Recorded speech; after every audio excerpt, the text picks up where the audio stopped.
Good morning mga ka-ride out. Saturday na naman, weekend. Sana naman ang ride ninyo. So ako huli na pupunta sa may meet up place namin dito lang sa may Fort Bonifacio, malapit lang sa may McKinley Upper.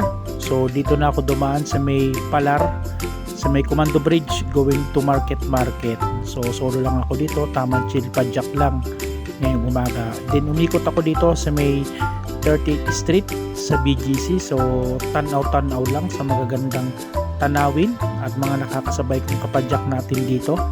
So yun lang sa umagang ito. Naghihintay na rin sila dun sa may kapihan session namin sa may tambayan. Dun nga sa paboritong tambayan ng high school tropa ko na si JP.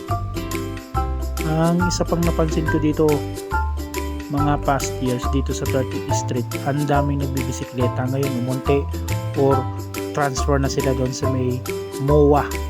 Yan mga ka-ride out. So nagta na ako dahil nag-chat na sa akin si JP na andoon na sila sa meet up namin.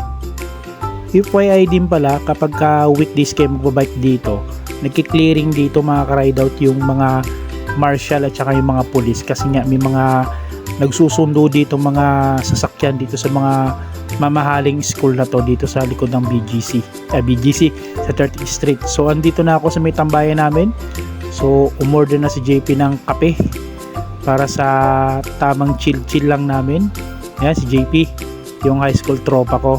Yan o, si ate magtitimpla ng kape namin. So tamang kape. So na-treat pa ako ng itlog tang kape. Yan mga tropa, mga retired din na military yan mga ka-ride out. Yan mga nasa masamang mga senior. Yan. So ito lang yung kaganapan ngayong Sabado dahil chill lang naman kami. Dahil tamang kwentuhan, uwi na rin kami kasi sigurado hinahanap na ako sa amin at saka hindi naman ako nagpaalam. Mahirap na, baka hasaan pa ako ng samurai. See you mga ka-ride out. So location na to, pauwi na kami ni JP. Hanggang sa muli mga ka-ride out.